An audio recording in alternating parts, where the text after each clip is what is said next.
Okay, here's how Miro works. See, it's amazing. What's everyone doing at David's desk? Ever since marketing started using Miro's collaborative online whiteboard, he thinks all our other teams should sign up. Why? He says Miro's making his meetings disappear. And if every team gets on it, that means even less meetings. They're using Miro for brainstorms, mind maps, customer research. So could we use Miro instead of having another 100 meetings for every round of feedback? Yep. You can comment, react to ideas, even leave a recording on the board. And what about presentations? There are Miro templates for that. How do you know so much about Miro? I've actually been using it all along. I just used a Miro board to plan the best vacation. Okay, I'm on board. See how Miro users save up to 80 hours every year by meeting less and doing more. Get on board at Miro.com with 3 boards free forever. That's MIRO.com.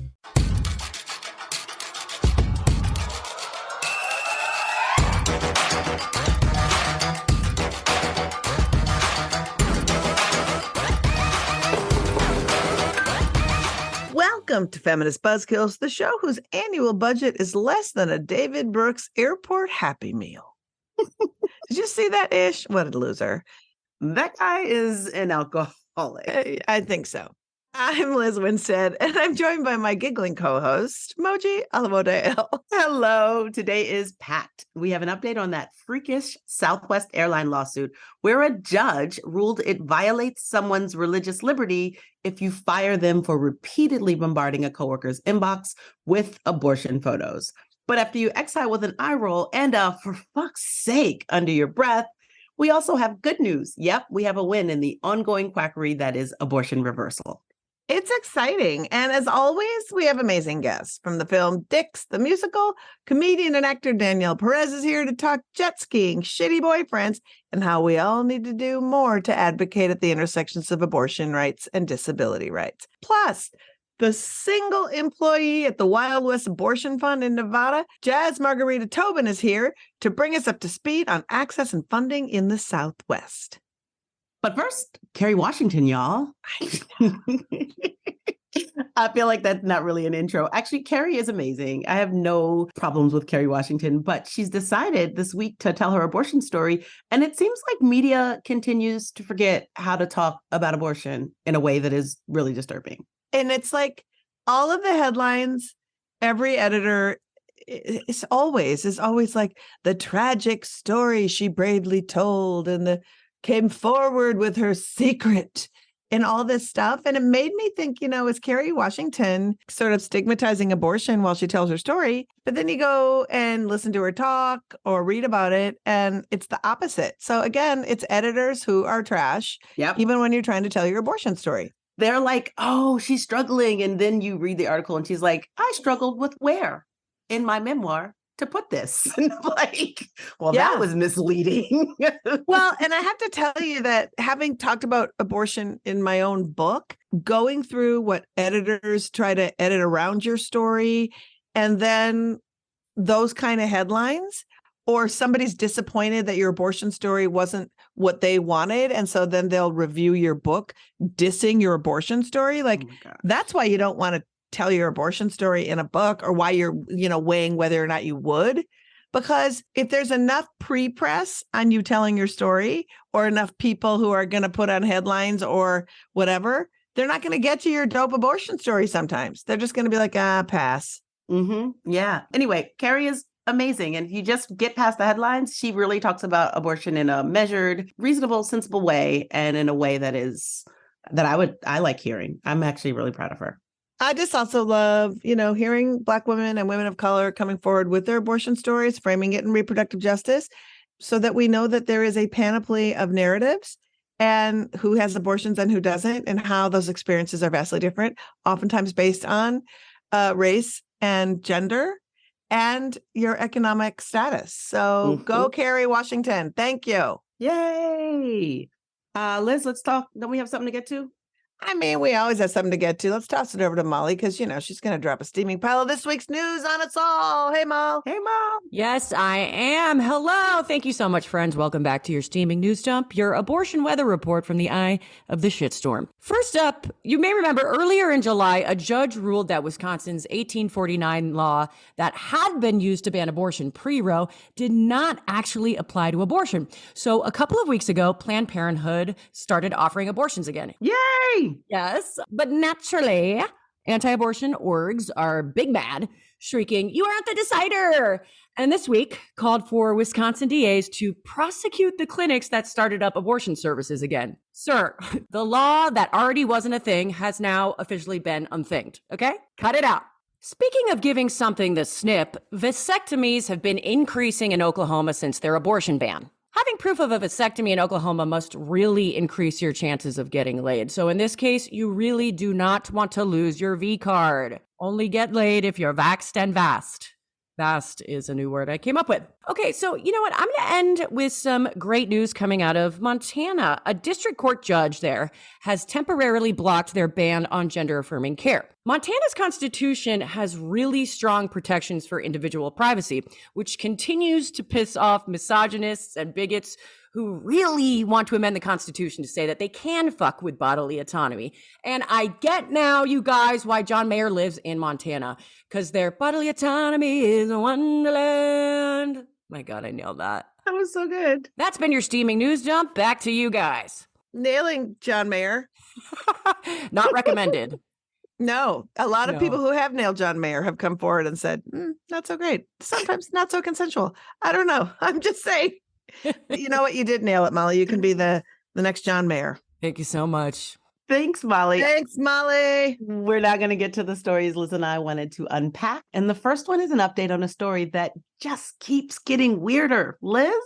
Oh my God. So I hope you have all been following in every news source that you go to this wild Southwest Airlines story about religious freedom and privacy. Anyway, if you haven't, Southwest Airlines has been dealing with a whole anti-abortion mood swing since 2017. And there was a new development this week. So if you listen to the pod or you watch the news, you might know the backstory. So I'll try to make that part quick. So a court battle between Southwest Airlines and an employee has been going on since 2017. Like I said, a religious quotes employee was big mad that her union supported the Women's March and that people could post about the Women's March on their social media.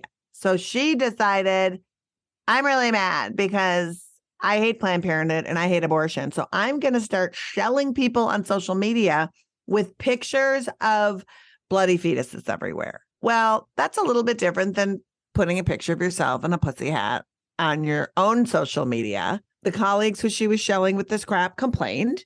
HR looked into it and said, guess what? This seems like you can't do that and we're going to fire you. And she was like, no, my religion dictates I must send this horrible abortion porn to everybody. Every time I read that, I want to spit. Right. Okay. So the employee sues for wrongful termination and won. And her judge is a dude named Brantley Starr, Ken Starr's nephew, if you were wondering. He ruled that her religious liberties were indeed violated, awarded her millions of dollars in compensation, which was knocked back to $800,000, which is still an outrage, made Southwest give her job back. And Southwest, of course, is appealing the whole dang thing and is currently awaiting a ruling from the creepy Fifth Circuit Court that gave us the Dobbs case and is also the creepy court that gave us the Mifepristone case. There are probably more creepy cases we're not talking about. But okay, the other part of this judgment that really gets my goat is that Ken Starr's nephew also ordered the 3 in-house lawyers for Southwest, the ones that defended Southwest, to attend 8 hours of religious liberty training conducted by my faves, Alliance Defending Freedom. That's right, the far-right Christian legal bullies that oppose abortion, that are anti-LGBT, and basically almost every case you can think of that removed a right, they were defending it. Literally everyone. Everyone. And so Southwest is challenging this training order because it's like, wait, why Why do our lawyers have to learn from a hate group? Did I mention that they were a hate group about how to defend religious liberty? And so they put a stay into the Fifth Circuit, the same Fifth Circuit, saying that this violates everything they care about. This is like forced religious indoctrination. This could be harm. And the plaintiff didn't even ask for this training. No. Nor did the plaintiff say, object when they said, we want to stay this training until you rule on the whole matter, right? So why are we talking about this today? So why we're talking about this today is that when they filed the stay to not subject their employees to religious indoctrination, it was on September 6th. There was a deadline set for September 26th that if the court didn't rule at all, it would de facto, they would have to attend this training, right? Yep. And so they were waiting and they were waiting and they were waiting. And instead, the court did not rule at all until Monday, September 25th, the day before the training was supposed to start. Meanwhile, if you had a Monday training, you've already flown in. You've already flown in. So have the other people. You've had to prepare for it. You probably had to, like, if you're queer or non-religious or brown or a woman or not Christian. Yes. Or any of the populations that they have tried to destroy the rights of. Think about what that feels like, that the state would have forced you to sit through a training from these people. And by the way, you know, the Alliance Defending Freedom, they aren't the lawyers in this case. No, they're not defending this plaintiff. Like, the judge just pulled them out because this judge believes that people should be indoctrinated and that HR departments should be creating models based on the tenets of the Alliance of Defending Freedom. So it's a mess. Because this judge is a member of the Federalist Society. Yeah. And why did they wait? This is the part that nobody knows, right? Because they waited for 19 days. To say that they didn't have to do this training that is by a hate group and not really necessary or helpful. The pace that they have done other cases, like there was a Texas book ban case that they heard, took 5 days. You know, the Biden administration social media influence case. Oh, I'm sorry, that took 3 days. You know, it's really messy. And so as we follow to see how this case plays out, I don't know that the Fifth Circuit, it'll be interesting to see, but this could go to the Supreme Court for sure in what it means to post on your own social media page versus other people's, what constitutes hate speech and what constitutes being able to terminate somebody. And can you force somebody to go through some weird religious training? There's a lot here. There's so much there. Yeah. We'll be following it. And, you know, my whole thing, too, is that this just seems so egregiously unconstitutional that sometimes I feel like, Moji, these judges who like hate our freedoms and would order this kind of thing, when they know that they have to rule for democracy, they will do everything in their power to create harm before they have the ruling. It's like a game to them. Yep. It always feels like that it's a game, that they're just seeing how far they can push things. And unfortunately, it's further than you'd think. I know. But we had good news this week. You want some good news? I was going to say, please, let's bring the good news. What's happening in Colorado? Yeah, I'm going to bring some good news. I know. I got back-to-back stories, baby. How did I get this on the show today? I guess I just did. So this is pretty cool. 3 Colorado medical boards ruled this week that the practice of abortion reversal should be tossed into the drink bleach and eat horse dewormer classification of medical treatment, all stating that it is not part of standard medical protocol. The regime, invented by a quack doctor who gave a few pregnant people fistfuls of progesterone after they had taken their first dose of the abortion pill to reverse their abortion. That's not a thing. Has been denounced as unfounded, untested, dangerous experimentation by ACOG, the AMA, and every reputable national medical organization. Yet, lawmakers in over a dozen states have pushed some kind of law forcing doctors to push this on their patients. So it's a lot to unpack. Mo, do you want to give the backstory? Yeah. So the backstory, this is actually really great. Colorado passed a law in April banning abortion reversal, designating it unprofessional conduct. And immediately, Catholic-based anti-abortion clinic started a lawsuit saying this law violates their free speech. And shockingly, a Trump-appointed judge agreed and allowed them to continue selling this abortion snake oil. Now, surprise, surprise. Right. Prosecutors in Colorado denounced that because this judge said, we're going to put a stay on that and allow you to sell that, we're going to defer enforcing this law until medical boards weighed in as to whether abortion reversal is considered standard medical treatment. Well, of course it's not. And so this week, 3 of those 3 boards weighed in, and the Colorado State Medical Board, the Nursing Board, and the Pharmacist Board all agreed that the practice of giving patients massive amounts of progesterone to reverse an abortion, which is not a thing, is in fact not a part of standard care regimen. So no matter what the Catholic faith clinic says, this is not medicine. And it hasn't been. And this has been ever since this quackery started, which is around maybe in the late 2000s. I think it was the aughts. Yeah. Yeah. And everyone has come forward. The AMA, in the first time in the history of their organization, filed a lawsuit in 2019 against a North Dakota law that said physicians were going to be forced to lie to patients that this was actually a course of treatment that they could offer. And the AMA was like, we're filing a lawsuit because we're not going to allow our doctors to lie to patients about unfounded treatments and science, and this is going to be interesting to watch because with these 3 solid medical boards,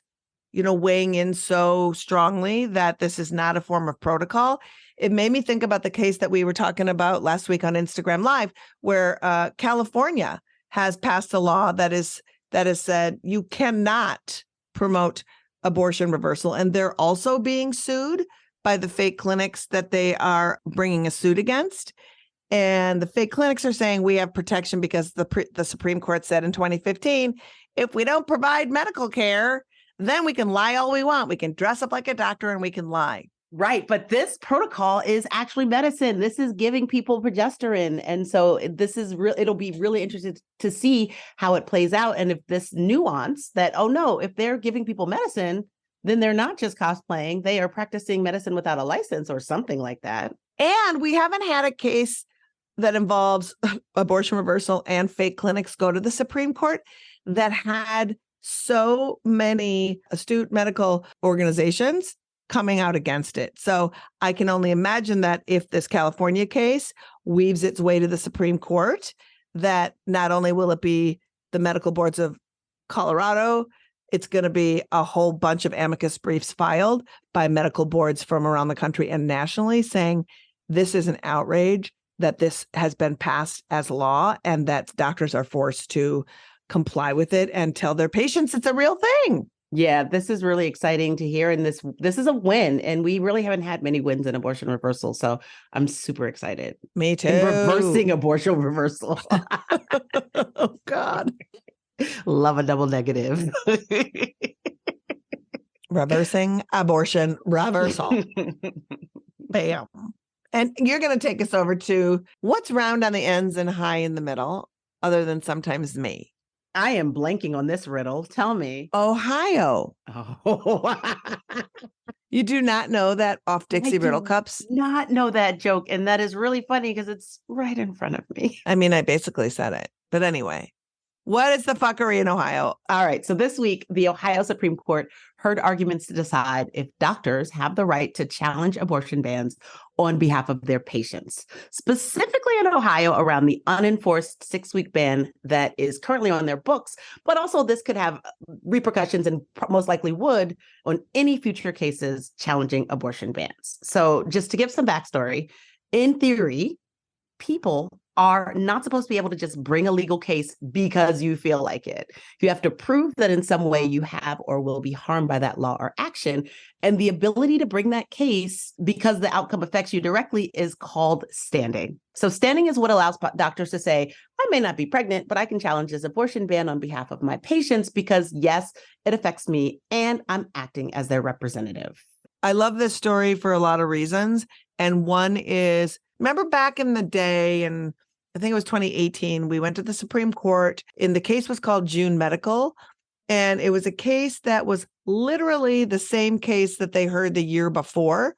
But because they had different judges, they wanted to see if they could overturn things. And it was a law trying to uphold trap laws, right? Yeah. And in Sam Alito's dissent, he said he didn't think doctors had standing. Yeah.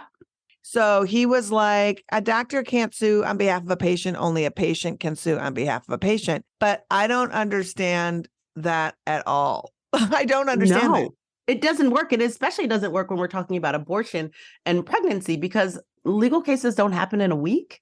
And they don't happen in a year. And sometimes they don't happen in 2 years. And so if a doctor can't say all of my patients or potential patients will be affected by whatever this ruling is, then one pregnant person at a time has to stand up and say, I'm affected. And I'm pregnant. I've got a window of time. We know how long these things take.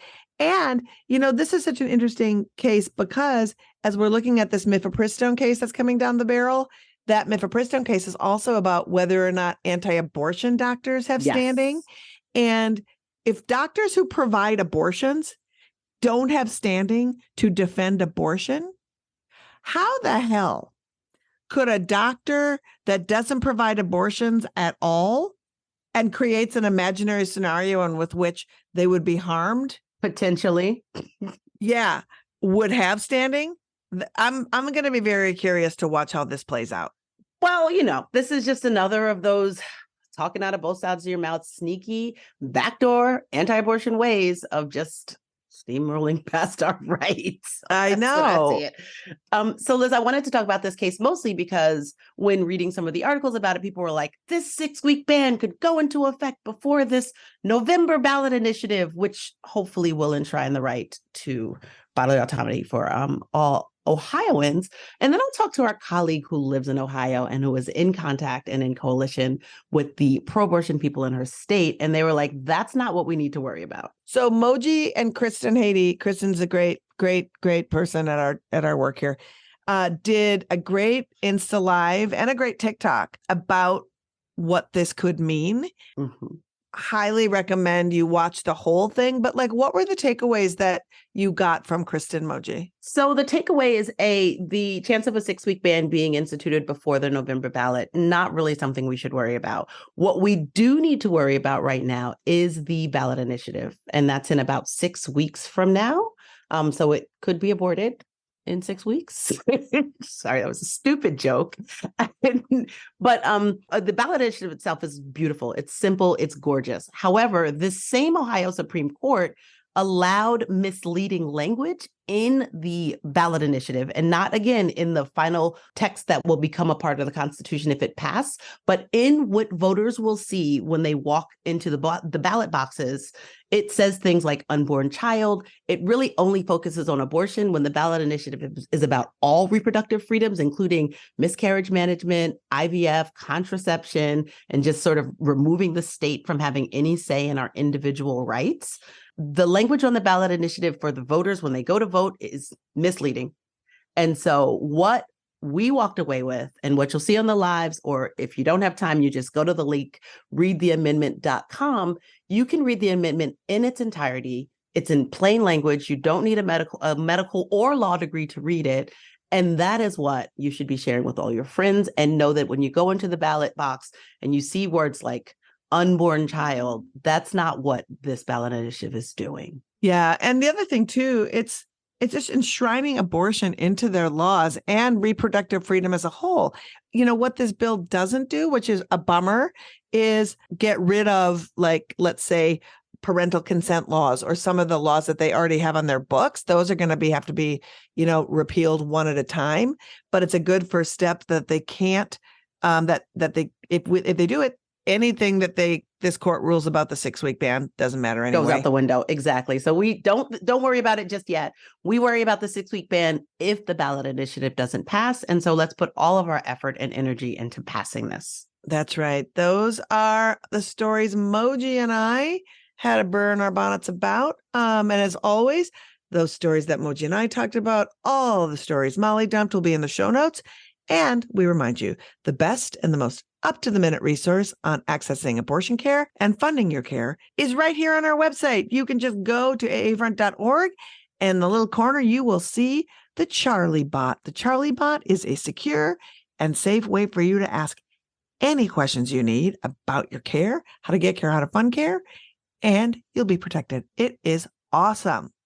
All right. It's been a day. It's been a week. And I'm ready to hear from our next guest because I was not able to speak with her, and I cannot wait to hear your interview.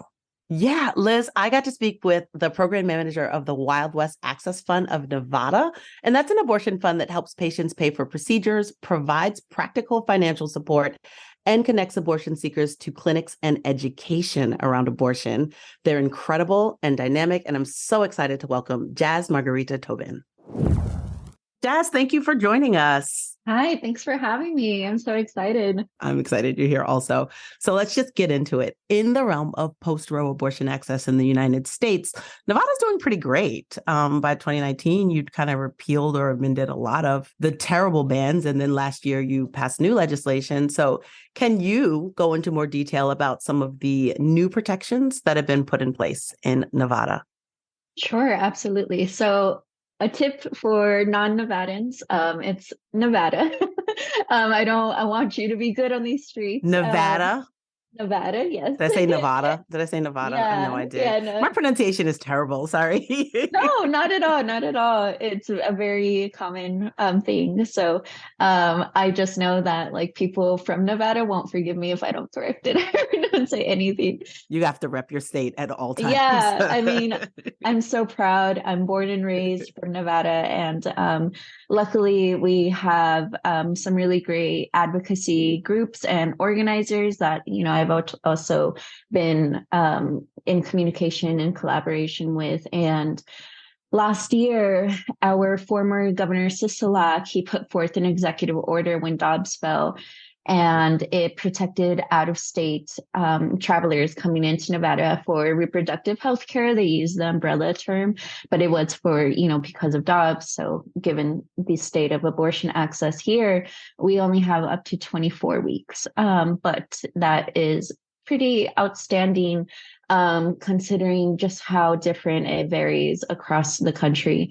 Yes. So our state agencies will not work with other state agencies to prosecute or criminalize abortion seekers having to travel for repro healthcare. And that executive order turned into a piece of legislation during Nevada's 83rd legislative session. We have a biennial legislature, and that happened this year. So SB 131 was great. It passed, and it's been, you know, really just validating and comforting that we're able to continue to do this work. I know the clinics talked about it with me, and it just all around feels like, you know, even though we're not the most expansive state, we are a protected state. Nice. It really, when I was reading about Nevada, I was like, oh, wow, they're killing it.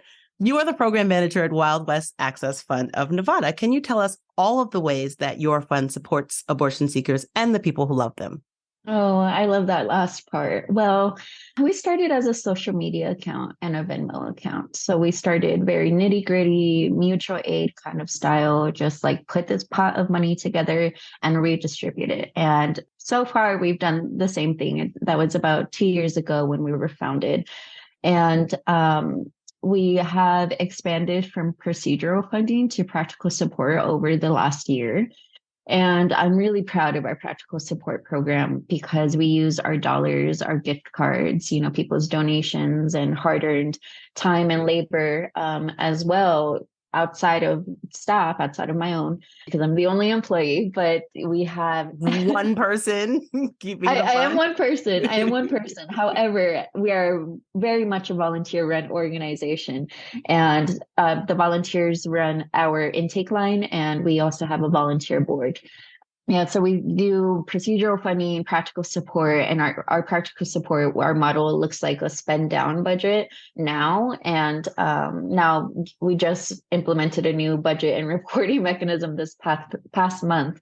So it mainly covers travel inside the region, to the region, lodging, hotels, and such. We use Reload Share. A lot of funds like to use it because there's aliases that we're able to use for patients, leaving less of a paper trail. And the travel inside the region is a really important piece for people traveling into Nevada because they're not able to receive local anesthesia with our clinics if they don't have a driver and they can't do rideshare. And also, you know, they just want support. They're having to travel across state lines to get their abortion care. And so we're happy to organize and provide that either through staff or volunteer rides. That's incredible. What are the challenges that both you as a funder, but also some of the clinics in Nevada face due to the increased amount of patients? Yeah, so I was given the questions before this podcast for full transparency, and I called one of our clinics that I have a good relationship with, and I was like, "Hey, y'all, I'm going to be on this podcast, and is there anything that you want me to share to the listeners about what the clinics are experiencing?" And essentially my original answer, and I told her on the phone, the administrator, I was like, I was just going to say that y'all are tired, y'all are booked, y'all are busy, and you don't get breaks. And that, contributes to a lot of the burnout that we're experiencing in the abortion access world. And she's like, yeah, that's pretty accurate. And I was like, okay, well, that's good. And is there anything else? And, there has been turnover in some of our clinics. And this clinic specifically asked me a couple months ago if there's any organizations, any causes supporting clinics. And I asked our networks, and we received a few things, but we did care baskets for the staff, and we check in every so often. But it's endless. The work is endless. And that's what prompted me to find, I've been listening to your podcast for a while, but I found Abortion Access Front's contact info where I connected with Max for ideas. Shout out to Max. Shout out to Max, our program director extraordinaire. Yeah. And they thought of me being on the podcast. I'm really happy to be here and to share. But, our clinics are amazing, and we can't do it without them. We can't exist as a fund if the clinics don't exist, if their staff isn't taken care of. And so, our patients have really good experiences generally with our clinics. But last week, a doctor got sick after Labor Day weekend and had to reschedule 2 days worth of appointments. And I'm glad he took care of himself, period. I'm glad he took care of himself. Of course. I'm glad the staff took care of themselves. I just can't imagine that they have actual long-winded, well-deserved breaks. And I had 3 or 4 out-of-state patients coming in last week at the same time, and we had to scramble and provide and coordinate practical support between our fund, the Abortion Fund of Arizona, and Fund Texas Choice. Shout out to them, our partners and collaborators. So it is definitely a team effort, and we have to take care of our team. When you think about all the ways like that, the diminishing access in this country really puts so much strain on the remaining providers. Like the idea that a doctor could, like 2 days of a break that was needed because they were sick was just a scramble for everything around them is so overwhelming, but so much the post-Dobbs reality, even truly the pre-Dobbs reality. Let's be honest, abortion access in this country has been dwindling in a significant way. And I'm really glad that you got in touch with Max and that she started supporting clinics. Supporting clinics is one of the main things we do at Abortion Access Front, and it's one of the more inspiring things that we get done. How many clinics are there in your state? There's 7 in Las Vegas, and there's 2 in Reno. We fund a total of 5 in Nevada. And there's also Planned Parenthoods, which I'm not including in that number. And there's 2 Planned Parenthoods. I think I might be including that in that number, actually. But we fund indie clinics. Yes, that's where the bulk of abortions are done in this country. Right. We know that. All right. So more and more Latin American countries are changing laws to increase access to abortion. This month, Mexico decriminalized the procedure nationally following abortion rights gains in Argentina and Colombia in recent years. It's Hispanic Heritage Month, and that gives us all one more thing to celebrate. Latinx people make up 30% of the Nevada population. Can you talk about what we can learn about those really huge changes in countries with deeply Catholic cultures and how we can use that knowledge to fight stigma and fight for access here in the U.S.? That question is so refreshing. I did listen to the last podcast episode, and I'm glad y'all really touched on the decriminalization and the history in Latin America. Latin America has a deep history spanning decades fighting for reproductive justice, spanning from issues against femicide and families kidnapping and to abortion access now. And it's really important that we see our ancestral motherlands fight and win because of their consistent messaging and organizing. This is generational and historical. I love being Latina, even the burdens having come from a very religious family, but it's also why I'm so spiritual and resilient. And I think it ties into the way I look at my work in abortion access. Abortion has been around since time immemorial. Abortion law only has existed since the mid 20th century. We know that here, right? Because of white supremacy and colonization. So the concept of generation and generational blessings and curses and wealth are all very intertwined with abortion care and abortion access. In the context of the communities I belong to, I see it this way. I'm Latina, and I'm also Latina from the east side of Vegas, and I had an abortion in my early 20s. This is all very personal and about community to me. Our university in Vegas has done studies that nearly 90% of our stripped labor force are Latinx in the service industry. My mom's one of them, and my brother is too. Our biggest union reports over half of our membership as Latinx, and the East Side is historically dominant Mexican, Salvadoran, and Cuban. You know, I wish people would understand that the East Side of Vegas is kind of like the East of LA or the Brentwood in New York in our own unique and non-unique ways. And our patient base reflect this. So we ran stats earlier, and 27.9, I think, 28% of our patient base self-reported as Latinx. About 15% have Spanish as their first language. We service Spanish clients. And nearly 65% of all of our patients choose clinics on the East Side. Shout out to those clinics for holding it down. And I'm glad that we've, delved a little bit deeper into it. But I think being Latina, right, I don't want to fit in this perfectly assigned box. And that has been my entire journey. And I've seen firsthand where assimilation has also caused culture to die. And that's a curse. But not fitting in the box is a blessing. I am messy and I am angry and I am tired. I will get loud and I will shout and I will cry and I will rise with the sun again.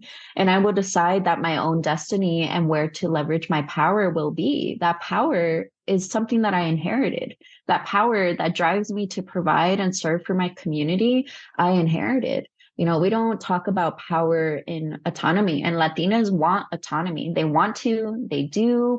They own their decisions in our families' lives. We have power, even if it's not totally tapped into or harnessed in the States the same way it is in Latin America. But I'm not just talking about like the immigrant Latinas. I'm also talking about indigenous Latinas and Afro and Black Latinas, all of it not mutually exclusive. But when we're talking about power, on my mom's side of the family alone, I have 70 immediate family, tias, tios, cousins, kids of cousins, married cousins.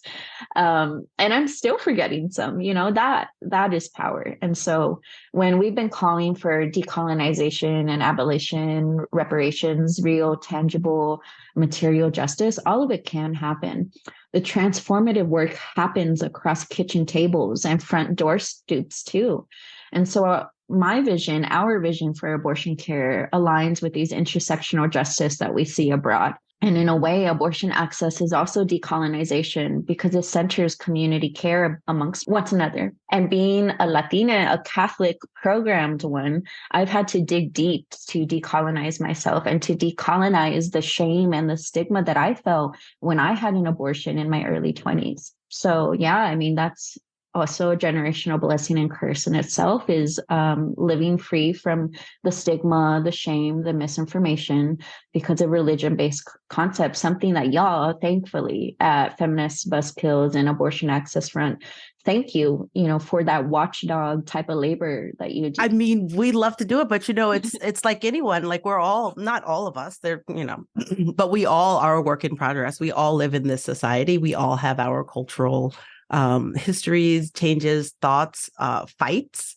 And I think all of these things can contribute to both perpetuating abortion stigma, but also are the tools we can use to fight abortion stigma. I think it's the double-edged swords, and we have to just continue talking, we have to continue fighting. We have to just continue working on it. I loved when you we're like, oh yeah, we did our polling. And it turns out that the population that visits your clinics matches roughly the population of Latinx people in Nevada, right? Like it basically says this is a community good. This is something that the community is accessing. Everyone accesses it. Abortion care isn't designated for one group. It's for all of us. It's for all of us who need them. Absolutely. We have been talking, and I just have one final question. And you kind of touched on it, but I really want you to kind of take this moment to get in and give us really like functional action work. We're a year post-Dobbs, and abortion funds, probably like yours, are experiencing drastic decrease in donations and volunteer support. And is this something that you guys are experiencing? And if so, what would you like to see more of from your community in terms of support? Our community holds us down through and through, and we are so grateful for it. And I am not sure, because of our origin, crowdfunding and such, as many funds do, and how much time was spent in the early days doing local community outreach. It was pretty consistent. And board members, I was also one at the time. We were at different funders' houses to meet their friends. I remember like doing anything, that people invited us to, because we were counting literal pennies for the longest times before Dobbs. And we've luckily now gotten to a point where our monthly donors sustain us. And if you want to become a monthly donor, I would so appreciate it. But we have hella work to do on that end to make sure that they're well appreciated. They are our bread and butter. We are so lucky to have them, immeasurably lucky to have them and their trust.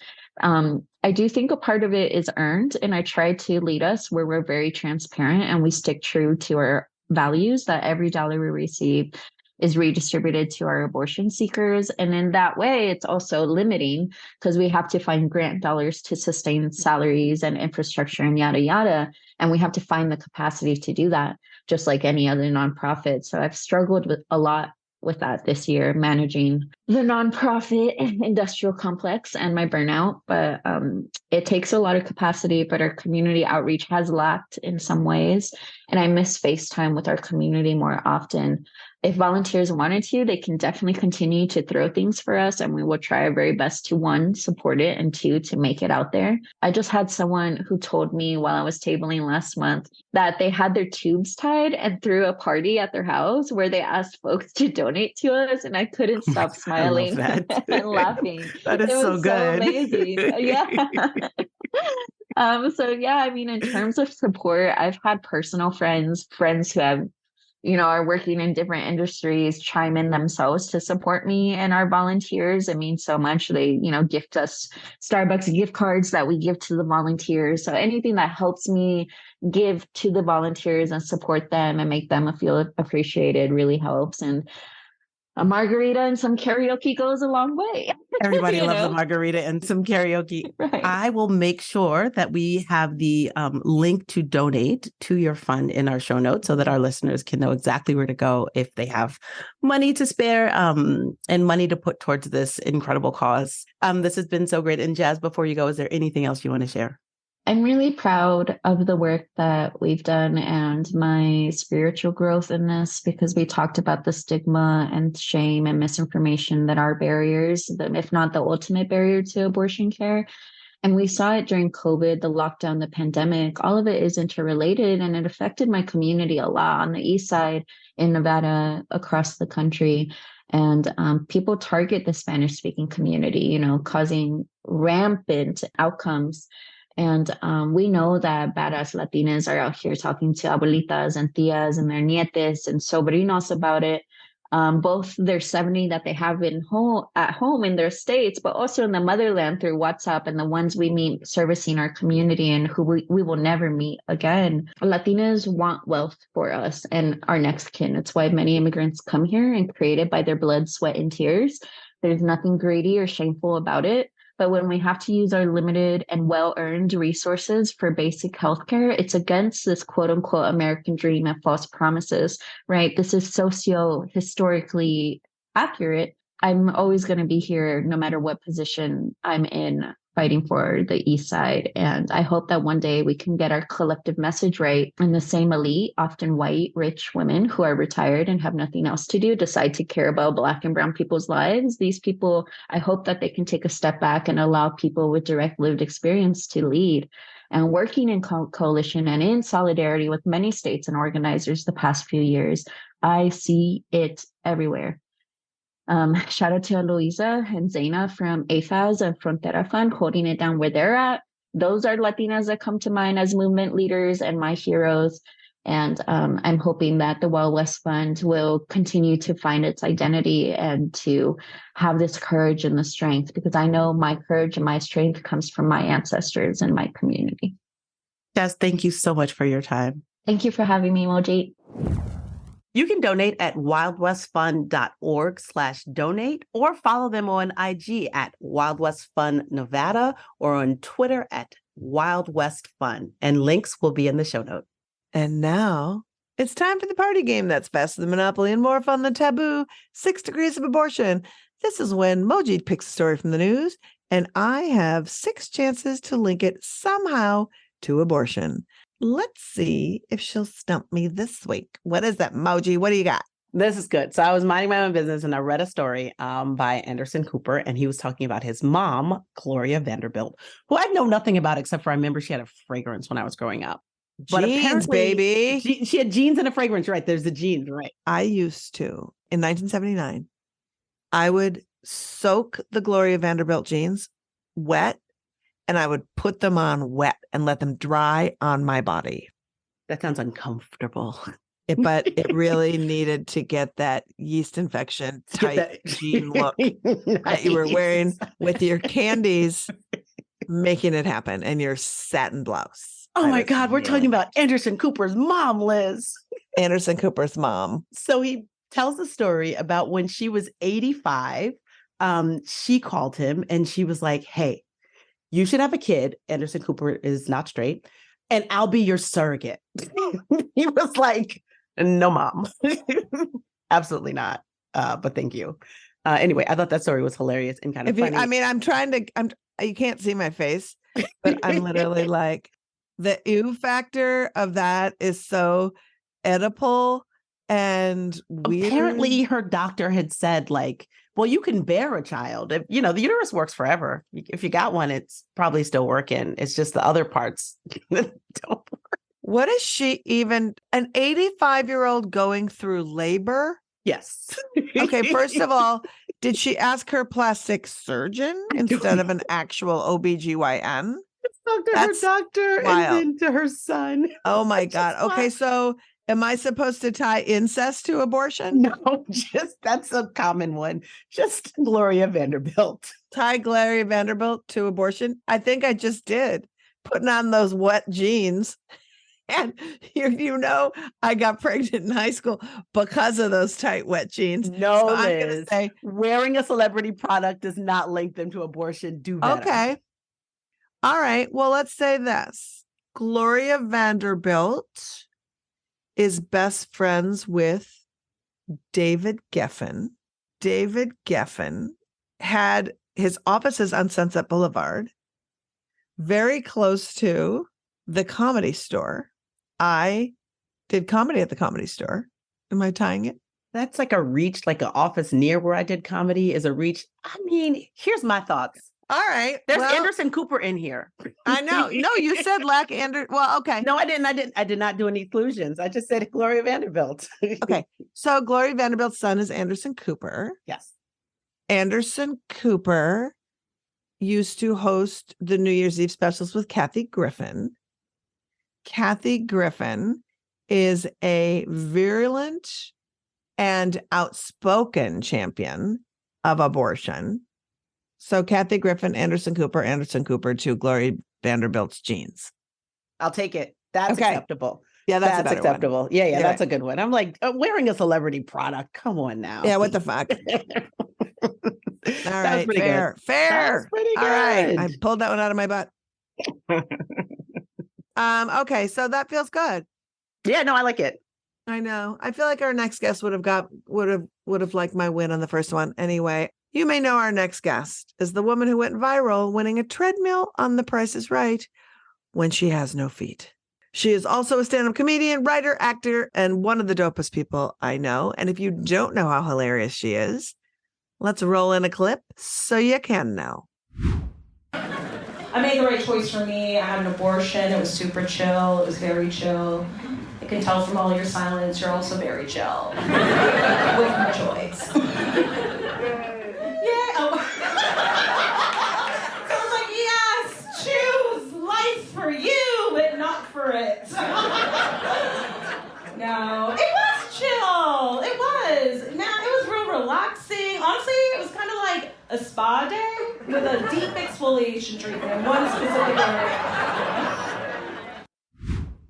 Oh, you know she's going to bring up that joke in our combo. Please welcome the hilarious Danielle Perez.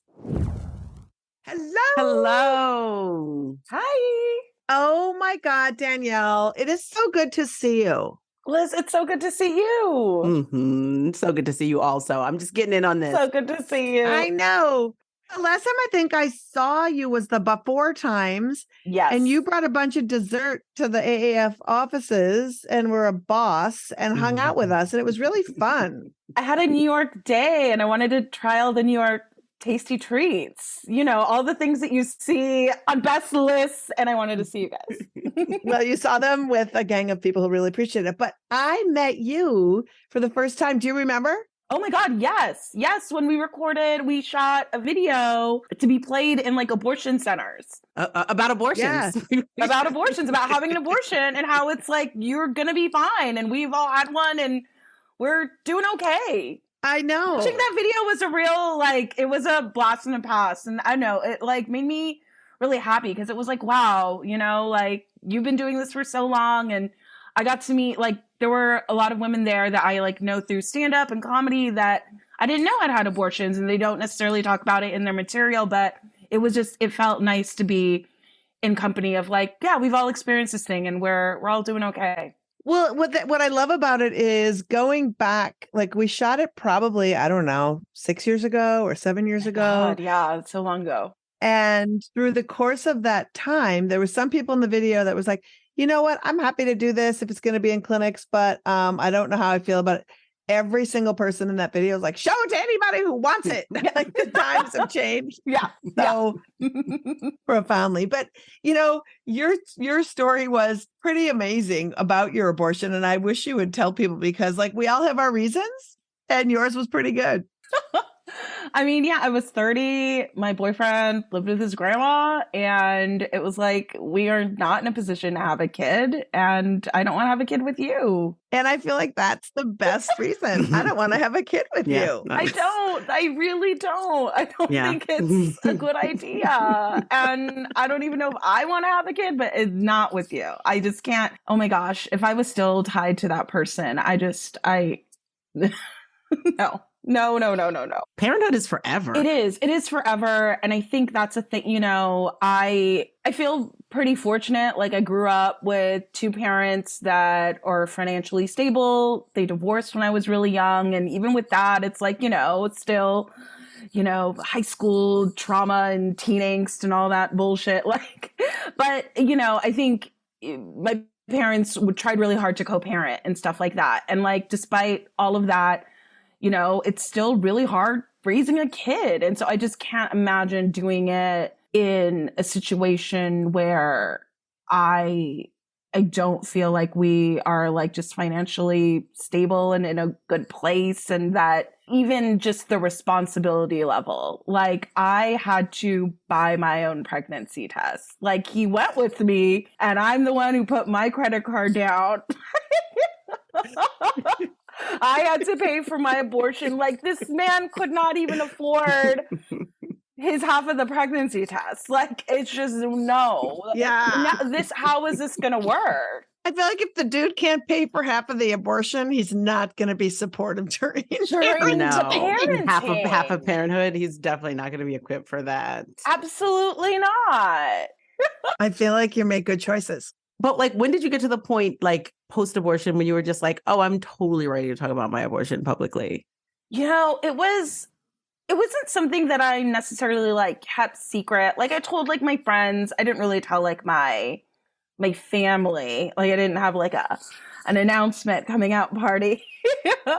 But hey, mom and dad, actually, the first time they found out about my abortion was watching my stand-up, was watching me perform on stage. Naturally at JFL. The most prestigious comedy festival in the world. Hey, mom and dad. Your daughter made it. And she's got a surprise for you. But I was doing a good friend's podcast, Erin Darling, and it was all about like exes, ex-boyfriends and stuff like that. And I was talking about this partner that I had, and I told her about my abortion. Like that was basically when I had the abortion. The relationship after that, it was like, I don't want to have a kid with you. I don't want to be with you. Actually, let's not do this anymore. But she was like, oh my God, do you like talk about that on stage? Like your abortion and everything? I was like, what? No. And she's like, it's funny. It's a bit. I was like, really? She's like, you have to. She's like, I'm going to make you do it tonight. You're going to go up on stage and you're going to talk about it. And I did. And it's like one of my favorite bits and I really love it. And I don't know. I think, it's relatable. Like so many women have had abortions, all the cool people have had abortions. It's a common medical procedure. Like it's something that we should be able to talk about. Like it's another fact of life. And yeah, it's funny. Like everything else in life, like shit, it's funny. I agree. And, it's so interesting, Danielle, because whenever we asked all of our performer friends to come and, make videos and do that, 0 people were like, how can we make abortion interesting or funny? It's always the outside world. And it's like your own personal experience. You get to have any emotional range you want about it. And that includes abortion. Yeah.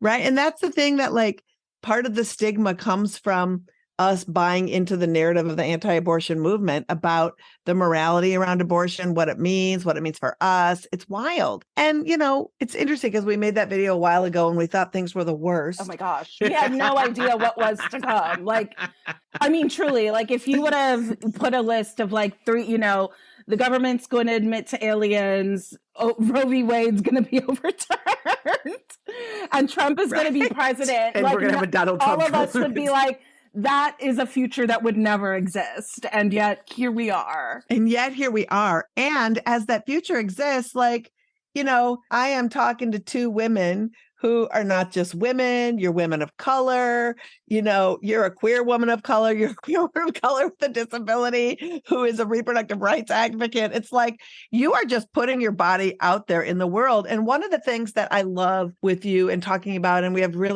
we work with some really strong disability rights, abortion rights advocates, Maysoon Zaid and you and Lori Bertram Ross, and people who are talking profoundly about the intersections of disability rights and abortion rights, and also just like the erasure of folks with disabilities as sexual beings, as people who fuck, as people who are in the world who need these services, which means that our movement is being ableist and kind of messed up. Yeah, no, I mean, I really hate the co-opting disabled people and using them to like further your agenda that just like dehumanizes people and like seeks control over people. Like I think Imani Barbarin, she has had some really great videos, especially talking about like conservatorship and how like now that Roe v. Wade has been overturned, like conservatorship is going to be like the new battleground for Republicans, that if they can say you're disabled, if they can say you're crazy, right? Like you're mentally ill, if they can take away your autonomy because they say you're disabled, then they have access to your rights. They have access over, the fact that Britney Spears was in a conservatorship, was not allowed the reproductive freedom to remove her IUD. Like that's sick and it's fucked up. Yep. And they're coming for us, and they've done it, historically to disabled people. They've been able to sterilize disabled people and keep disabled people, reproductive choice is about reproductive freedom. So if you want to have a kid, if you don't want to have a kid, it should be your choice. You know, you should be able to make that decision yourself. It's wild when you brought up the Britney Spears example, and it's like, oh, if they can do that to a rich white woman, like, what hope do we have? Oh, yeah. Yeah. Like, we got to start fighting now before it gets any closer. You are an LA native who grew up feeling like the only Dominican girl in LA. Yes. No, we know that there's a robust community. There's more there's a robust community of Latina people. Yes. But how was that particular distinction important for you? Well, you know, Dominicans, they're part of the like African diaspora, right? Like colonial boats got there and mixed with native people. So it's just a real mixed bag of colors.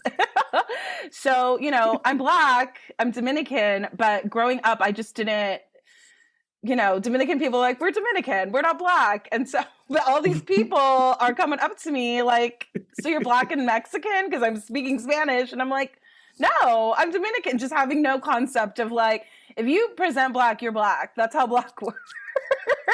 So I was raised close to Washington Heights, so we didn't have that problem. I'm not Dominican, but I'm like, you know, Dominicans look like my cousins and they spoke Spanish. Yeah, and you're like, you're Black, and they're like, no, we're Dominican. And so it was a very, like now we have the word Afro-Latina, and I'm like thankful for it. I'm very happy for it. It explains it in a way that I just had no concept of how to at like 8 years old in elementary school. Being regarded with suspicion by like all the like Mexican and Salvadorians, like, I don't understand. Jeez. You know, my family, we spent this is a little off topic, but on topic. We spent a lot of time last year in Cartagena. Ooh. And that was definitely an Afro-Latino moment. She loves saying Cartagena. She fucking loves it. Do you want to say it again, Moji? Cartagena.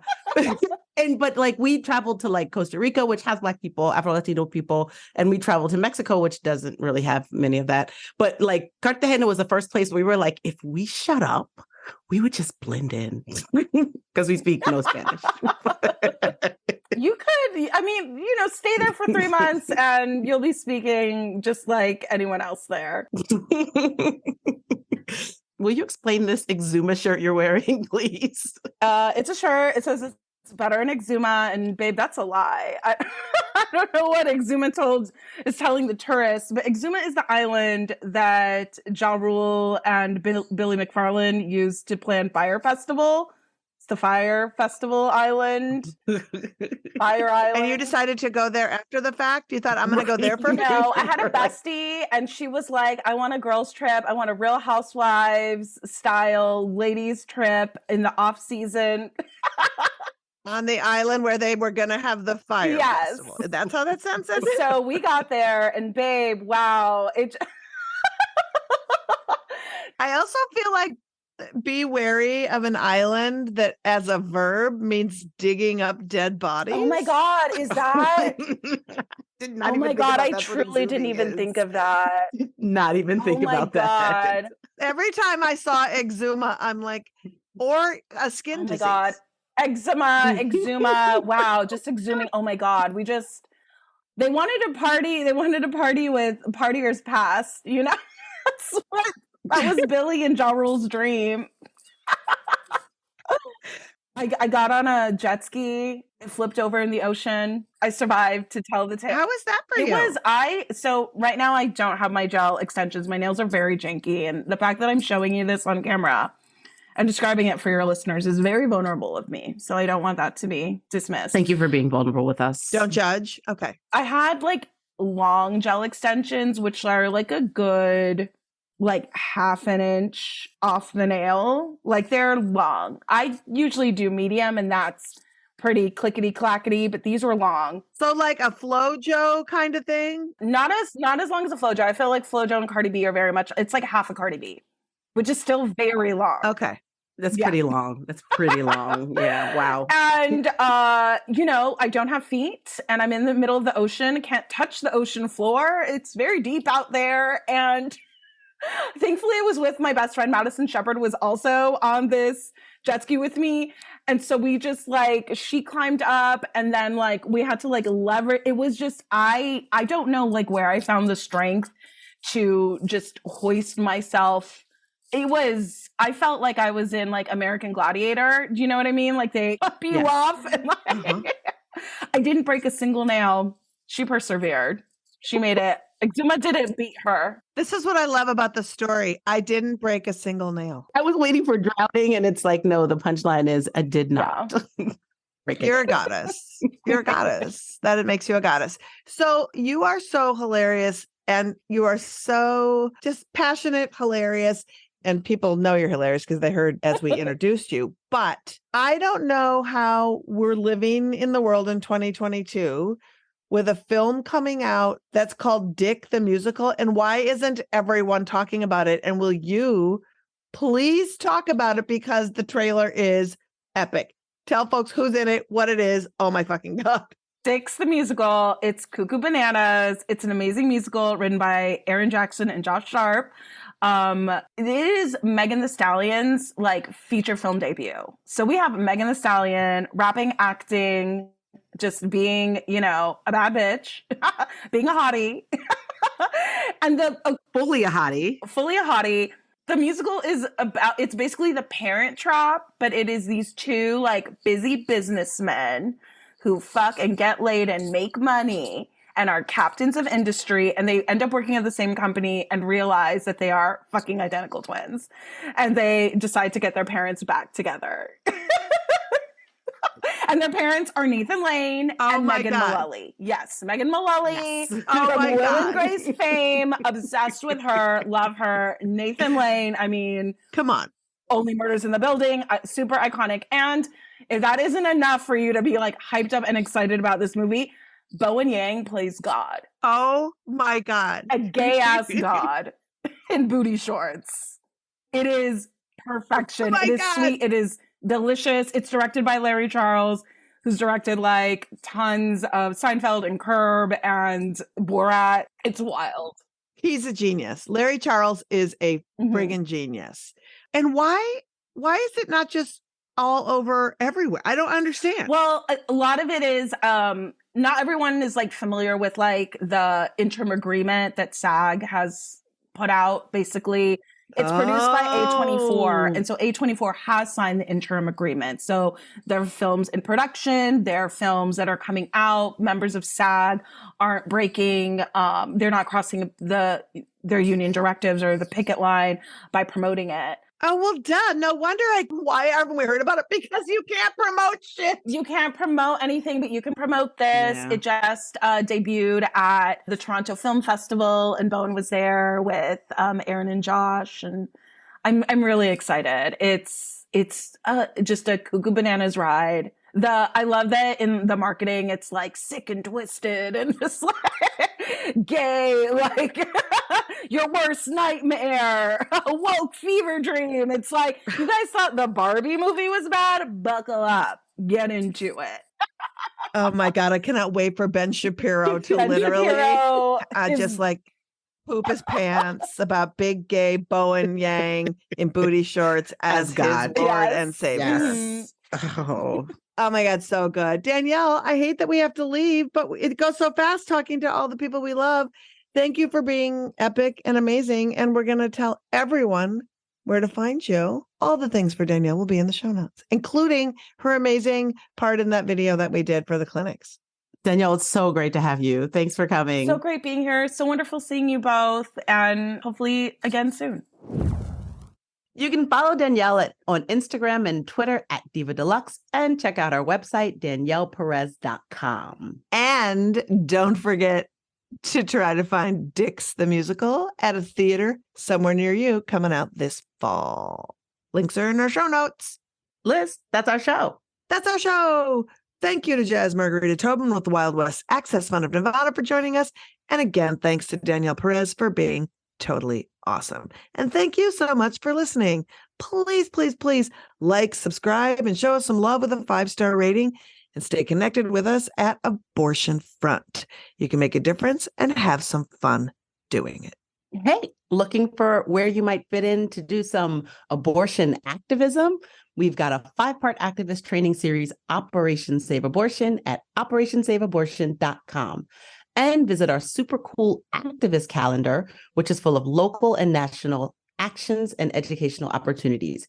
We have several fantastic ways to continue your learning coming up on the activist calendar, like Religion and Repro Training by Faith Choice Ohio, Pregnancy Options Workshop by All Options, and state-specific trainings. Find it all out in the activist calendar at operationsaveabortion.com. And next week's guests are delightful. Vanessa Arenas with the Society of Family Planning will be here to discuss the #WeCount initiative. And comedian and author Ida Rodriguez is here to discuss her upcoming memoir, Legitimate Kid. Join our Patreon. You'll support great content and get cool FBK merch and experiences. All pledges support this pod and all of our activism at Abortion Access Front. Pledge at patreon.com/feministbuzzkills. FBK is edited by Remedy Tournay and is produced by Abortion Access Front. And finally, we leave you with Christian hate preacher Tanner Firth, a man who shows his whole ass by exposing the true agenda of the pro-life movement. Or those who cause a child harm to that child, they should be put to death, right? Every abortion doctor should be put to death. Now, I would argue that the woman also should be put to death. You know, she knowingly knows what she's doing. I mean, Feminist Buzzkills, the podcast from Abortion Access Front. New episodes drop Friday. When BS is poppin', we pop off. And if you want to support our podcast and all the work of Abortion Access Front, like, subscribe, and join our Patreon at patreon.com/feministbuzzkills. Jake Knapp is the inventor of the design sprint and the New York Times bestselling author of the book Sprint. He's also the co-founder of Character, a venture fund for early stage startups. How and why did you start using Miro?